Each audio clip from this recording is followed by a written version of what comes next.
Welcome, your place to relax and listen. I'm so glad you're here. Picture yourself in a small, quiet village by the sea. The air is cool, you can smell salt and wind. And far away on the water, something is moving slowly through the mist. It is a ship, a big wooden ship with tall white sails. It is going somewhere far away, somewhere unknown. Today we begin a journey together, a journey across time and across the ocean. We are going to discover the story of ships, how people first learned to sail, how those ships carried people, ideas, and dreams across the world, and how those long sea journeys changed history forever. This is a story of adventure, discovery, and quiet courage.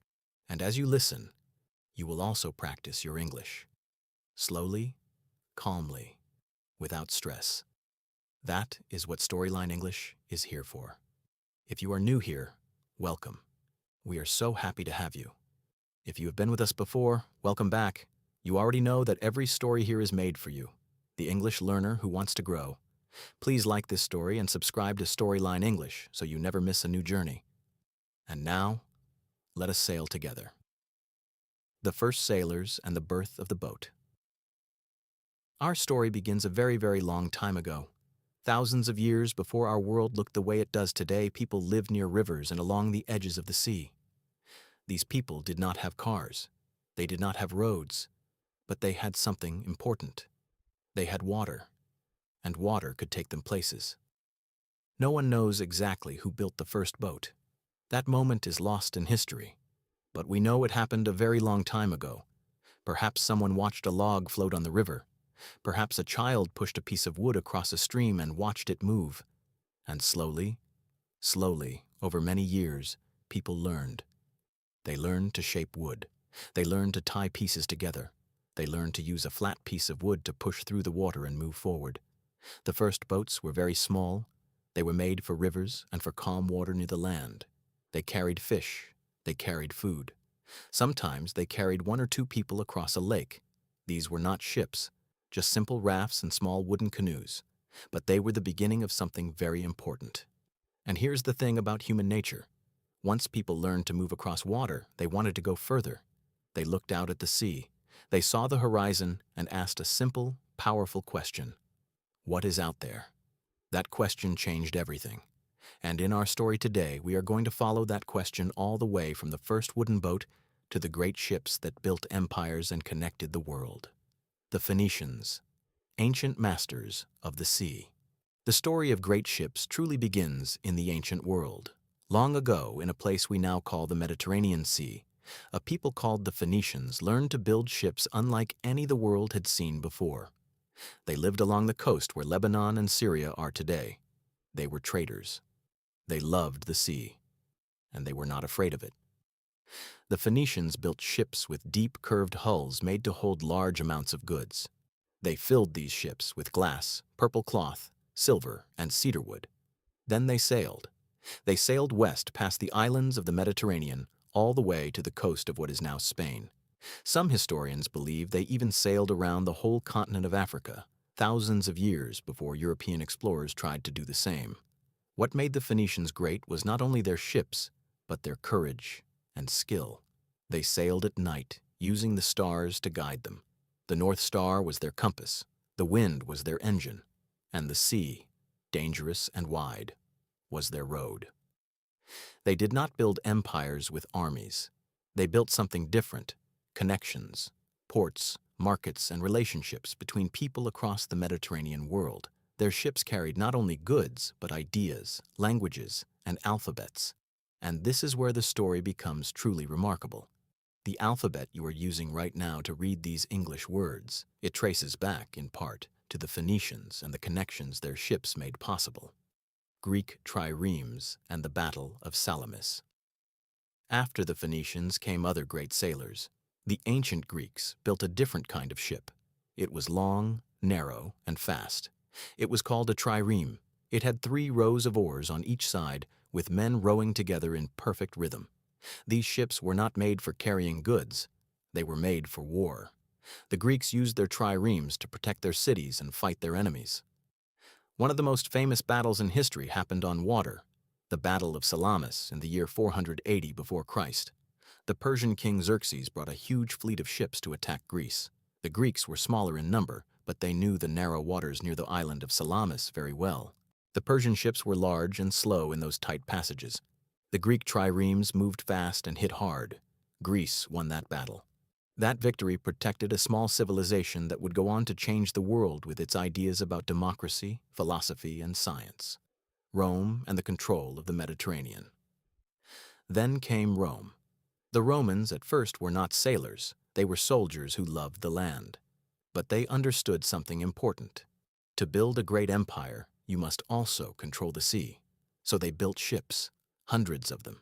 They fought the Carthaginians in a series of wars called the Punic Wars, and they learned to be great at sea. Their ships carried soldiers, food, and supplies across the Mediterranean. Rome called that sea Mare Nostrum, our sea. And for hundreds of years, it truly was theirs. The Vikings, masters of the northern seas.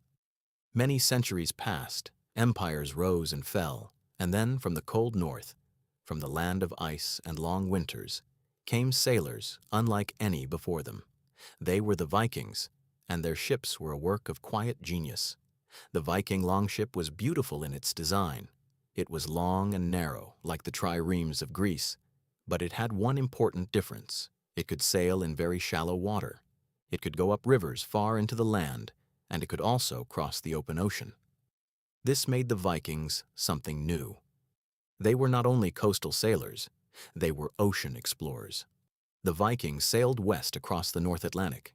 They reached Iceland, then Greenland. And then, around the year 1000, a Viking named Leif Erikson sailed even further west. He reached a land he called Vinland. Today, we believe Vinland was part of North America. Leif Erikson and his crew became the first Europeans ever to set foot in the Americas, nearly 500 years before Christopher Columbus. But the Vikings did not only go west, they also went east and south. They sailed down the rivers of Russia. They reached Constantinople, the great city of the Byzantine Empire. They traded, they fought, and they carried their stories across a huge part of the world. All because of one simple but brilliant ship. The longship was their key, and the sea was the door it opened. The age of discovery, caravels, and new worlds. Now we reach a moment in history that changed the whole world. It was the late 1400s. A new kind of ship had been built in Portugal and Spain. It was called the caravel. It was small but strong. It could sail against the wind, something older ships could not do easily, and it could carry men and supplies across very long distances. In 1488, a Portuguese explorer named Bartolomeu Dias sailed around the southern tip of Africa. That tip is now called the Cape of Good Hope. This was a discovery of enormous importance because it meant that ships could now sail from Europe all the way around Africa and reach the rich spice markets of Asia. A sea road to the east now existed, and that road would bring enormous wealth to whoever controlled it. Then, in 1492, Christopher Columbus sailed west from Spain, trying to find a shorter way to Asia. He did not find Asia. He found the Americas, a world that most Europeans did not know existed. And in 1519, a Portuguese explorer named Ferdinand Magellan began the most extraordinary sea journey in history. His fleet left Spain and sailed west. They crossed the Atlantic. They went around the southern tip of South America. They crossed the Pacific Ocean, the largest ocean on Earth. And eventually, one of his ships returned to Spain from the east.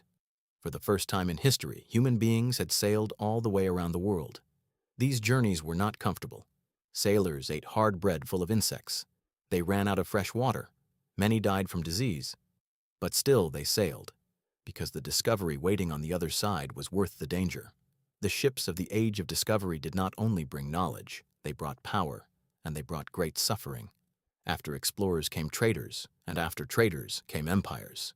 Portugal built trading posts along the coasts of Africa, India, and Asia. Spain took control of large parts of the Americas.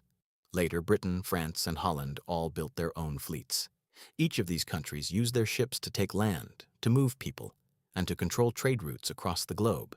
Ships carried silver and gold from the Americas to Europe. They carried spices, silk, and tea from Asia. They carried sugar from the Caribbean. And terribly, they also carried enslaved people from the coast of Africa to the Americas. Millions of people were taken from their homes and forced onto ships. This is the most painful and cruel part of this history. The ships that built empires also carried human tragedy. This is an important part of the story, and it must not be forgotten. At the same time, ships were carrying something else, something lighter but powerful. They carried books, plants, animals, languages, and religions. The exchange of things, people, and ideas between the continents changed every part of the world. Foods we think of as traditional today, tomatoes in Italian cooking, chilies in Indian food, potatoes in Ireland, all of these came from the Americas, carried across the ocean on ships. The world became connected. And it has stayed connected ever since. And so our journey comes gently to its end. We started in a small village near the sea, looking at a distant ship on the water. And we followed that ship across thousands of years of history, from the first simple rafts on quiet rivers, to the great wooden ships of the Phoenicians and the Greeks, to the longships of the Vikings, and the caravels of the Age of Discovery. We saw how ships carried people, goods, ideas, and empires across the oceans of the world. The sea is a powerful teacher. It teaches us that curiosity is stronger than fear, that the desire to discover something new has always been part of who we are as human beings. Every time someone looked at the horizon and asked, "What is out there?" the world grew a little larger, a little more connected. And you, right now, are doing something similar. You are on your own journey, a journey of learning. Every story you listen to, every English sentence you understand, every new word that becomes familiar, that is your own kind of discovery. You are exploring a new language the way those early sailors explored the sea, slowly, with patience, one step at a time. So keep listening. Keep learning. The journey is the reward. If this story gave you something today, a new word, a quiet moment, a little joy, please share it with someone who is also learning English. Leave a comment below and tell us what part of the story you like the most. And subscribe to Storyline English so our next story finds its way to you. We will be here waiting, with another journey ready to begin. Thank you for listening. And we will see you next time.